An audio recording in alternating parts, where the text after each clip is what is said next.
स्वागत है आप सभी का 10 का दम में। मैं हूं नीलू और एक मंच पर आज दिखेंगे राष्ट्रपति, प्रधानमंत्री और सीजीआई इंटरनेशनल जुडिशियल कॉन्फ्रेंस में ये तमाम लोग शिरकत करने वाले हैं। बस थोड़ी देर में शुरू होगी जुडिशियल कॉन्फ्रेंस। राष्ट्रपति कोविंद, प्रधानमंत्री भी इसमें शामिल होंगे। इसके अलावा चीफ जस्टिस बोबड़े भी इसमें शामिल होंगे। कई केंद्रीय मंत्री भी इसमें शामिल बताए जा रहे हैं। तो इंटरनेशनल जुडिशियल कॉन्फ्रेंस है जिसमें आज राष्ट्रपति, प्रधानमंत्री और सीजीआई समेत कई केंद्रीय मंत्री भी इस कॉन्फ्रेंस में शिरकत करने वाले हैं। कुछ ही देर में यह कॉन्फ्रेंस शुरू होने वाली है।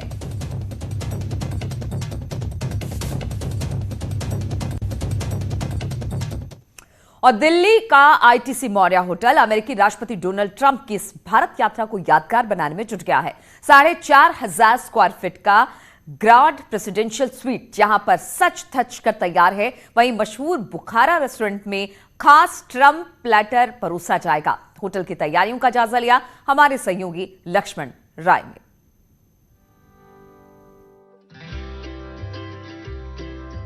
दिल्ली का आईटीसी मौर्य विदेश से आने वाली मशहूर हस्तियों की पहली पसंद रहा है। अमेरिकी राष्ट्रपति डोनाल्ड ट्रंप की मेजबानी का जिम्मा भी चाणक्यपुरी के इसी लग्जरी होटल को मिला है और आईटीसी मौर्य ट्रंप की शानदार मेहमान नवाजी की तैयारी में जुट गया है। होटल में प्रवेश करते ही इसी लॉबी एरिया में खूबसूरत रंगोली के साथ भारतीय परिधान में सजी महिलाएं अमेरिकी राष्ट्रपति का स्वागत करेंगी। लॉबी की सजावट का अहम हिस्सा हाथी भी होगा और जैसा कि आपको पता होगा कि एलिफेंट रिपब्लिक पार्टी का पारंपरिक मैस्कॉट भी है। इस लॉबी एरिया से ट्रंप 14वीं मंजिल पर बने ग्रैंड प्रेसिडेंशियल फ्लोर पर जाएंगे, जहां आलीशान चाणक्य स्वीट में उनके रहने का बेहतरीन इंतजाम किया गया है। खास बात यह है कि इस चाणक्य स्वीट का प्राइवेट एंट्रेंस है और हाई स्पीड प्राइवेट एलिवेटर भी है। इस ग्रैंड प्रेसिडेंशियल फ्लोर पर उनका इंतजार कर रहा है 4800 स्क्वायर फुट में बना चाणक्य स्वीट। एक रात के 8 लाख किराए वाले इस स्वीट में 2 बेडरूम हैं। स्वीट का अपना रिसेप्शन एरिया है, विशाल और आलीशान लिविंग रूम है, सिल्क पैनल वाली दीवार है, डार्क वुड फ्लोरिंग है।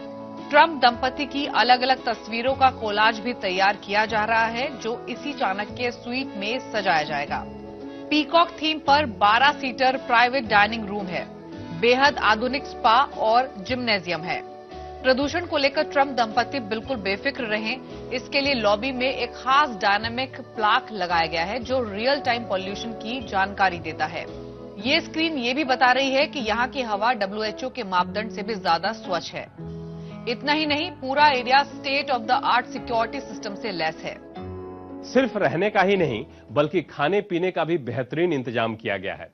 आईटीसी मौर्य के मशहूर बुखारा रेस्टोरेंट के एग्जीक्यूटिव शेफ की टीम पूरी मेन्यू तैयार कर रही है और जिसमें ट्रंप प्लाटर खास तौर से शामिल किया जा रहा है। वैसे तो बुखारा का ये मेन्यू 40 साल से नहीं बदला है। दाल बुखारा के लिए मशहूर इस रेस्टोरेंट के एग्जीक्यूटिव शेफ की टीम ट्रंप के लिए मेन्यू तैयार कर रही है जिसमें ट्रंप प्लेटर का नाम दिया गया है। इसमें भारतीय लजीज व्यंजन के साथ साथ मिठाई भी शामिल होगी। इसके अलावा बेकन और अंडे भी मेन्यू में शामिल होंगे जो कि ट्रंप की फेवरेट डिश है। हाँ, डाइट कोक और चेरी वनीला आइसक्रीम का भी इंतजाम रहेगा। खाने के बाद MF हुसैन की पेंटिंग वाला एप्रन भी ट्रंप को भेंट किया जाएगा। वर्षों पहले MF हुसैन ने यहां खाते खाते एक पेंटिंग बना डाली थी और अब बेहद खास मेहमानों को उस पेंटिंग प्रिंट वाला एप्रन यादगार के तौर पर दिया जाता है। वैसे बुखारा की डिशेस क्लिंटन, बुश से लेकर ओबामा सभी को काफी पसंद आई थी। यहां लगी तस्वीरें ही नहीं बल्कि ओबामा की सिग्नेचर वाला ये ओबामा मेन्यू भी इसका गवाह है। अगली बार इस कड़ी में ट्रंप मेन्यू भी नजर आए तो कोई ताज्जुब नहीं होगा। लक्ष्मण रॉय के साथ ब्यूरो रिपोर्ट, दिल्ली। और ट्रंप के दौरे पर बातचीत करने के लिए हिमांशु त्रिपाठी आगरा से हमारे साथ जुड़ गए हैं। हिमांशु, दिल्ली की तैयारी तो हमने देख ली जहां पर ट्रंप और उनकी धर्मपत्नी रुकने वाले हैं, किस तरह की है, लेकिन अगर आगरा की बात की जाए तो किस तरह से सजाया संवारा जा रहा है ट्रंप के आगमन को लेकर आगरा को?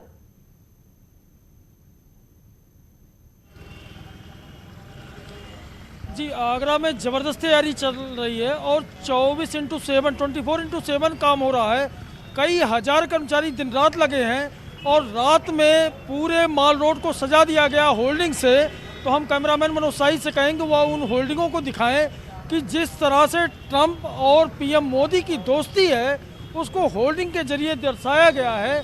आप देख सकते हैं कि इस होल्डिंग में लिखा है साफ साफ, grand welcome of India best friend to city of love, यानी मोहब्बत की नगरी बेहतरीन दोस्तों का स्वागत करती है भारत की तरफ से।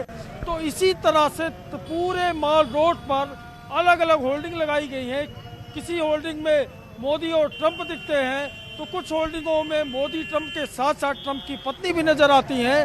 तो शहर की साज सज्जा गजब की गई है। जो डिवाइडर हैं उनका वो भी हम दिखाना चाहेंगे। डिवाइडर पर पूरे फूल के पौधे लगा दिए गए हैं, तो जब ट्रंप गुजरेंगे इस रोड से तो एक तरफ उनका ग्रैंड वेलकम होगा। और एक बात और है कि होल्डिंग जो लगाई गई है उसमें इस बात का ख्याल रखा गया है, हर शहर का जिक्र किया गया है।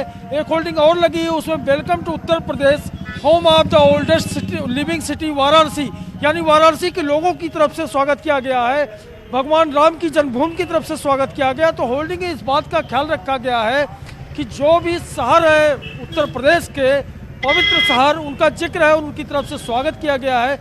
साथ ही साथ काम आप देखिए, बिल्कुल हिमांशु, अगर बात की जाए, आप जिस तरह दिखा रहे हैं कि होर्डिंग लग गई है, वहां पर फूल पौधे क्यारियों में लगा दिए गए हैं, यानी कोई कोर कसर छोड़ी नहीं जा रही है सुंदरता को निखारने में, आगरा को सुंदर बनाने में। लेकिन अगर ताजमहल परिसर की बात की जाए, हालांकि देश विदेश से जितने भी बड़े लोग आए उन्होंने ताज का दीदार किया है, तो खास तौर पर ट्रंप के आगमन पर जो आसपास के ताज का इलाका है उसको किस तरह से सजाया संवारा जा रहा है और कितनी देर रुकने वाले हैं वहां पर ट्रंप?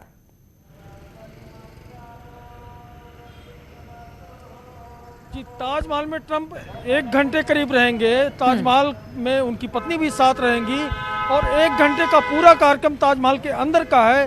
कुल मिलाकर के 2 घंटे 15 मिनट का जो कार्यक्रम है, लगभग 3 घंटे का कार्यक्रम है जो आगरा में, उसमें 1 घंटे पूरा वह ताजमहल बिताएंगे। उनका कोई और कार्यक्रम नहीं है। एयरपोर्ट पे जब आएंगे कुछ देर रुकने के बाद सीधा वह ताजमहल जाएंगे और ताजमहल का दीदार करने के बाद आगरा से वापस चले जाएंगे। लेकिन इस दौरे को ऐतिहासिक और यादगार बनाने के लिए हर इंतजाम किए जा रहे हैं। नागरिकों में उत्साह है, लोगों में गजब का उत्साह है। शहरवासी खुद आगे आकर के शहर की साज सज्जा में जुटे हैं, तमाम संस्थाएं जुट गई हैं। तो ट्रंप के दौरे को ऐतिहासिक और पीएम मोदी से उनकी दोस्ती को अनमोल बनाने के लिए पूरा शहर बेताब है और उम्मीद यह भी की जा रही है, कार्यक्रम हालांकि अभी नहीं फाइनल है, लेकिन सीएम योगी खुद आएंगे यहाँ ट्रंप के स्वागत में। चूंकि पहले तैयारियों की समीक्षा वह कर चुके हैं, तो सीएम योगी भी रहेंगे। चलिए हिमांशु, तो कहा जा सकता है कि ट्रंप के दौरे को ऐतिहासिक बनाने के लिए ताज नगरी बिल्कुल तैयार दिखाई दे रही है और जब ट्रंप यहां पर पहुंचेंगे और ताज का दीदार करेंगे तो फिर देखना होगा कि उनकी तरफ से किस तरह की प्रतिक्रिया मिलती है। बहुत बहुत शुक्रिया आपका हिमांशु हमारे साथ जुड़ने के लिए। और अमेरिकी राष्ट्रपति डोनाल्ड ट्रंप के रोड शो को तीसरी आंख से भी नजर रखी जाएगी। पूरे रोड शो के दौरान चप्पे चप्पे पर पुलिस तो होगी ही, लेकिन सीसीटीवी कैमरों से नजर रखी जाएगी। सीसीटीवी के कैमरे इतने शार्प हैं कि 370 डिग्री इसे घुमाया जा सकेगा। अमेरिकी राष्ट्रपति डोनाल्ड ट्रंप के रोड शो को लेकर तैयारियां जोर शोर से अहमदाबाद में हो रही है। सबसे बड़ी जो प्राथमिकता है वो उनकी सुरक्षा है। जिस तरीके से अहमदाबाद नगर निगम और अहमदाबाद पुलिस इस पूरे रोड शो और पूरे कार्यक्रम को सफल बनाने में जुटी है, सबसे बड़ी कड़ी है वो सुरक्षा, और सुरक्षा में है वो सबसे बड़ी कड़ी सीसीटीवी फुटेजेस। यहाँ पर आप देखिए, तीसरी नज़र जिसको कहें, तीसरी आंख से इस पर नज़र रखी जा रही है। ये 3 कैमरे आपको बिल्कुल सामने दिख रहे हैं, अलग अलग इलाके के हैं। सबसे पहला जो रोड शो जहाँ से गुजरना है वहाँ पर आप देख सकते हैं कि मूवमेंट भी की जा रही है। हर एक चप्पे पर कौन बैठा है, किस तरीके की तैयारी, देखिए वहाँ पर एक आपको एक स्टैंड भी दिखा है और वहाँ से ये शिलालेख जो बिल्डिंग है उस और जाती हुई इंदिरा ब्रिज, सुभाष ब्रिज के पास ये सड़क जाती है और वहाँ से रोड शो जाएगा और चमचमाती सड़कें आपको दिख रही है बिल्कुल, और बिल्कुल ये रिवर फ्रंट का हिस्सा। उसके बिल्कुल पास में जो सीसीटीवी जो दिख रहे हैं वो इंदिरा ब्रिज, वहाँ से राष्ट्रपति ट्रंप और प्रधानमंत्री नरेंद्र मोदी का जो काफिला गुजरेगा वहाँ पर भी पैनी नज़र रखी जाएगी। और उसके बाद जो शिलालेख अपार्टमेंट जो हम पहले जो बात कर रहे थे, इसको भी इस तरीके से पूरा जो कैमरा है वो रोटेट हो सकता है, आगे पीछे कौन जा रहा है, पास में कौन खड़ा है, ये सारी चीज़ों पर नज़र रखी जाएगी। और कुछ और खबरों की तरफ रुख करते हैं। कानपुर से झांसी रेलवे रूट 11 दिनों तक अब प्रभावित रहेगा। जालौन जिले में ट्रैक दोहरीकरण के कारण 22 फरवरी से 4 मार्च तक रूट पर चलने वाली पैसेंजर गाड़ियां बंद रहेंगी। जालौन से सरसोखी से ऊसर गांव तक 19 किलोमीटर रेलवे लाइन के दोहरीकरण के कारण रेलवे प्रशासन ने यह फैसला लिया है। निरस्त होने वाली ट्रेनों में कानपुर झांसी पैसेंजर और Lucknow Jhansi passenger up down दोनों बंद रहेंगी।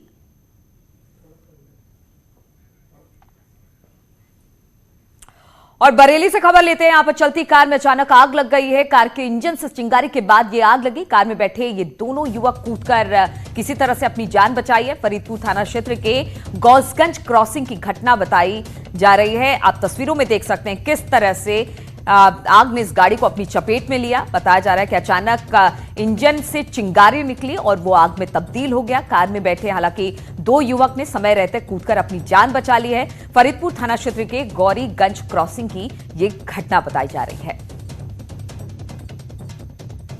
तो तस्वीरें आप देख सकते हैं किस तरह से पिछले कुछ दिनों से लगातार इस तरह से गाड़ी में आग लगने की खबरें आ रही हैं और कहा यह जाता है कि सीएनजी किट हो या फिर जिस तरह से चिंगारी होती है शायद उसमें आग लगती है और इस तरह से पूरी गाड़ी धू धू कर जल जाती है। तस्वीरें भी कुछ इसी तरह से बयां कर रही हैं क्योंकि कहा जा रहा है इंजन से चिंगारी निकली और फिर इसने गाड़ी को अपनी चपेट में ले लिया। और अयोध्या राम मंदिर ट्रस्ट के गठन के बाद अब ट्रस्ट के चंदे की पारदर्शिता पर सवाल उठने लगे हैं। राम जन्मभूमि के मुख्य पुजारी आचार्य सत्येंद्र दास ने लोगों से अपील की है कि अधिकतर अधिकृत व्यक्ति को ही वो दान दक्षिणा दे, चंदा दे। साथ ही उन्होंने आशंका भी जताई कि ट्रस्ट के नाम पर कुछ लोग पैसे या फिर चंदा वसूल रहे हैं और वो वैसा रामलला के खाते में वो पैसा नहीं पहुंच रहा है। आचार्य सत्येंद्र दास ने प्रशासन से ऐसे लोगों के खिलाफ कार्रवाई करने की मांग की है। वहीं विश्व हिंदू परिषद के मीडिया प्रभारी शरद शर्मा ने कहा कि ट्रस्ट का स्वरूप विकसित हो चुका है और कोषाध्यक्ष की भी नियुक्ति हो चुकी है।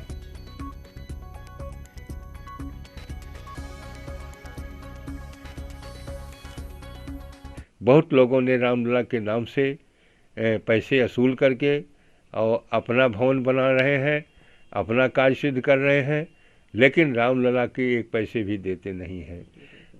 तो ऐसा न हो कि इस ट्रस्ट के नाम से कुछ ऐसे अनधिकृत व्यक्ति पैसे वसूलने लगे, चंदा वसूलने लगे और जो उनके पास जाए और रामलला के खाता में पहुँचे ही नहीं।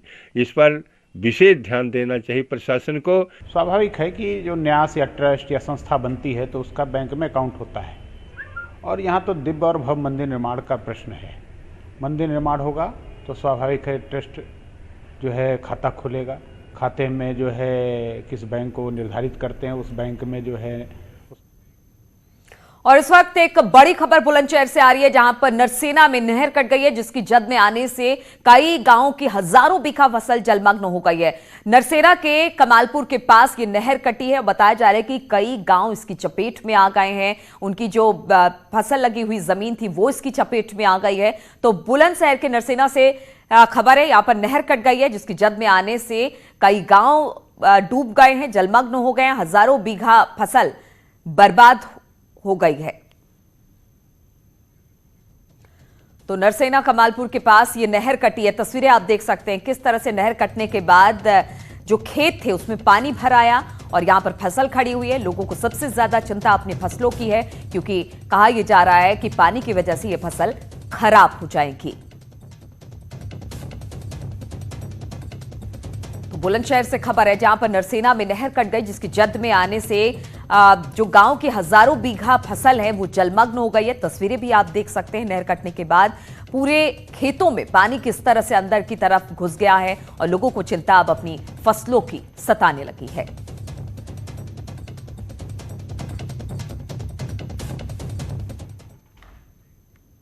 और उत्तराखंड बीजेपी मिशन 2022 में जुट गई है और इसके तहत आज हरिद्वार में बीजेपी ने अपने नवनियुक्त मंडल अध्यक्षों के लिए 2 दिन का ट्रेनिंग कैंप आयोजित किया है। इस कैंप में मंडल अध्यक्षों को 2022 का रोड मैप दिया जाएगा। सरकार की नीतियों को किस तरह से गांव चौपाल तक ले जाना है इसके लिए जरूरी गुरु मंत्र भी दिए जाएंगे, कार्यकर्ताओं को सिखाए जाएंगे। बीजेपी ने पूरे प्रदेश में सांगठनिक तौर पर 251 मंडल बनाए हैं। शिविर में बीजेपी राष्ट्रीय महामंत्री संगठन बीएल संतोष, राष्ट्रीय सह महामंत्री संगठन शिव प्रकाश, प्रदेश प्रभारी श्याम जाजू, सीएम त्रिवेंद्र सिंह रावत, प्रदेश अध्यक्ष बंशीधर भगत भी इसमें पहुंचने वाले हैं। के अध्यक्षों को प्रशिक्षण देने की बात कही है, ताकि प्रशिक्षण लेके वो अपने क्षेत्र में जाएं और पार्टी को गांव, गली, परिवार तक पहुंचाने में अपना। वहीं राज्य में एक बार फिर से कैबिनेट विस्तार की चर्चा तेज हो गई है। दिल्ली में मुख्यमंत्री त्रिवेंद्र सिंह रावत ने बीजेपी के राष्ट्रीय अध्यक्ष जेपी नड्डा से मुलाकात की है। जेपी नड्डा के आवास पर यह मुलाकात करीब 1 घंटे से ज्यादा तक चली, जिसमें खास तौर पर राज्य में कैबिनेट विस्तार को लेकर बातचीत हुई और एक तरह से माना जा रहा है कि अब लंबे समय से अटका कैबिनेट विस्तार जल्द ही हो जाएगा। खुद मुख्यमंत्री ने कहा कि जेपी नड्डा के अध्यक्ष बनने के बाद ये उनकी पहली मुलाकात है और इसमें राज्य में 2022 के चुनाव को लेकर बातचीत हुई है। बैठक में कैबिनेट विस्तार को लेकर भी बातचीत हुई। अब मुख्यमंत्री के इस बयान के बाद माना जा रहा है कि राज्य में जल्द ही कैबिनेट विस्तार कर दिया जाएगा। अगले 2 वर्ष में उत्तराखंड को चुनाव में जाना है, तो उस दृष्टि से उन्होंने कुछ सुझाव दिए, उन्होंने अपनी राय उसके बारे में दी है और कुछ हमको बताया है कि क्या क्या करना चाहिए ताकि हम उत्तराखंड के चुनाव को या उत्तराखंड में जो भारतीय जनता पार्टी की सरकार चल रही है उसको आगे भी हम चलाते रह सकें। और इस वक्त एक ब्रेकिंग न्यूज अमरोहा से आ रही है, जहां पर तेज रफ्तार कार गन्ने के ट्रॉले से टकरा गई है। कार सवार 5 लोग इसमें घायल हुए हैं। घायलों को फिलहाल तो जिला अस्पताल में भर्ती करा दिया गया है। थाना रजबपुर के नेशनल हाईवे 9 की घटना बताई जा रही है, जहां पर तेज रफ्तार कार गन्ने की ट्रॉला में जा घुसी है। कार सवार 5 लोग इसमें बताया जा रहा है कि घायल हैं। घायलों को जिला अस्पताल में फिलहाल भर्ती करवा दिया गया है।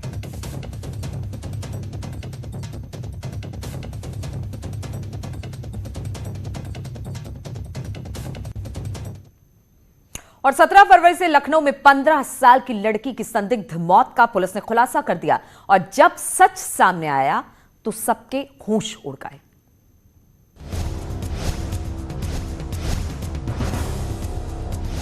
लखनऊ की मर्डर मिस्ट्री का खुलासा। 15 साल की लड़की का हत्यारा गिरफ्त में। उसके आंखों में सपने थे, लेकिन कोई था जो कर रहा था उसके कत्ल की तैयारी। और फिर 17 फरवरी को एक ऐसी साजिश रची गई जिसका सच सामने लाने के लिए पुलिस को कड़ी मशक्कत करनी पड़ी। 17 फरवरी को देश के रक्षा मंत्री राजनाथ सिंह के पीएसओ वेद प्रकाश सिंह खून से लथपथ अपनी बेटी सृष्टि सिंह को लेकर अस्पताल पहुंचे थे। हाई प्रोफाइल मामला होने की वजह से पुलिस वालों के भी हाथ पांव फूल गए थे। पिता ने बताया कि बेटी सृष्टि सिंह ने उनकी गन से खुद को गोली मार ली है। विकास नगर पुलिस स्टेशन में crime number 50/2020 under section 302 register हुआ था। उसके बाद से उपलब्ध तथ्यों के आधार पर 201 सेक्शन को ऐड किया गया है। इस मामले की विवेचना तुरंत ही इसके घटना के बाद से शुरू की गई थी। पिता का दावा था कि सृष्टि ने खुद को गोली मार ली है, लेकिन पीएम रिपोर्ट में फायर आर्म इंजरी का कहीं जिक्र नहीं था। 4 बार एक्सरे हुआ, लेकिन कहीं भी गोली का निशान नहीं मिला और यहीं से पुलिस की शक की सुई परिवार की ओर घूम गई। विवेचना के क्रम में जो उपलब्ध साक्ष्य हैं, जो घटनास्थल है वहां से जो भौतिक साक्ष्य उपस्थित हुए, इसके अलावा जो परिस्थितिजन्य साक्ष्य वहाँ पर मिले, उन सब की विवेचना की गई। इसी के साथ ही डॉक्टर्स की एक्सपर्ट ओपिनियन ली गई। आपको ये भी विदित है कि इसका पोस्टमार्टम हुआ, वीडियोग्राफी भी कराई गई है। रक्षा मंत्री के कमांडो की बेटी का मामला होने की वजह से पुलिस फूंक फूंक कर कदम बढ़ाई रही थी। इसी बीच कई साक्ष्य ऐसे मिले जो बता रहे थे कि कातिल कोई और नहीं बल्कि घर में ही कोई है। जो मृतका है उसके पिता वेद प्रकाश जी, उनको बुलाया गया। बुला करके उनसे पूछताछ की गई। पूछताछ के क्रम में उन्होंने यह स्वीकार किया कि उन्हीं ने लड़की को मारा है। बेटी की हत्या के बाद पिता ने पुलिस की आंख में धूल झोंकने की कोशिश की, लेकिन कामयाबी नहीं मिली। पिता ने तो अपना गुनाह कबूल कर लिया, लेकिन जब पुलिस ने पूछा कि आखिर बेटी की हत्या उसने कैसे की, तो पिता ने रूह कपा देने वाली बात बताई। उन्होंने पहले बताया कि उन्होंने बैट से मारा है। जो बैट उन्होंने बताया है उस बैट को भी हम लोगों ने लिया है, लेकिन और भी क्या कारण है, आगे और भी क्या चीज़ें हैं, इन सब चीज़ों के बारे में हम लोग पुनः छानबीन और अपनी जारी रखेंगे। पुलिस ने जब इस मामले का खुलासा किया तो किसी को विश्वास नहीं हो रहा था कि रक्षा मंत्री का कमांडो इस तरह की वारदात को अंजाम दे सकता है। आखिर वो क्या वजह रही होगी कि पिता ने अपनी 15 साल की बेटी को बेरहमी से मार डाला। पूछताछ के दौरान जो पता चला वो पूरी तरह से घरेलू और पारिवारिक कारण बता रहे हैं किस कारण से, लेकिन आगे इस केस की जब छानबीन की जाएगी तो हत्या के अगर कोई और भी कारण है तो वो भी सामने आएंगे। सवाल यह है कि 15 साल की बेटी से आखिर पिता का क्या विवाद हो सकता है? ऐसा कौन सा विवाद था जिसे सुलझाने के लिए अपनी बेटी को ही मारना पड़ा? सृष्टि ऐसा क्या करती थी या क्या जानती थी जिसकी वजह से उसकी जान ले ली गई? हालांकि लोगों का कहना है कि बेटी की दोस्ती पिता को अच्छी नहीं लगती थी। शायद इसी वजह से पिता ने इज्जत के नाम पर बेटी को मार डाला। मौत से पहले सृष्टि ने पिता से काफी देर तक संघर्ष किया था। उसके शरीर पर मिली चोटें इसकी पुष्टि कर रही हैं। डॉक्टरों के मुताबिक सिर पर 3 जगह चोट पहुंचाई गई थी। सिर की हड्डी टूटने की वजह से सृष्टि कोमा में चली गई थी। इसके साथ ही कलाई और हथेली पर भी चोट पाई गई। इससे साफ है कि बचने के प्रयास में बेटी पिता से काफी देर तक जद्दोजहद करती रही, लेकिन 19 फरवरी को वो हार गई। पुलिस ने आरोपी पिता को गिरफ्तार कर जेल भेज दिया है। न्यूज़ 18 के लिए लखनऊ से ऋषभ मणि त्रिपाठी की रिपोर्ट। तो इन तमाम खबरों के साथ इस बुलेटिन में फिलहाल इतना ही। रुकेंगे छोटे से ब्रेक के लिए, लेकिन ब्रेक के बाद भी लगातार यहां खबरों का सिलसिला जारी रहेगा।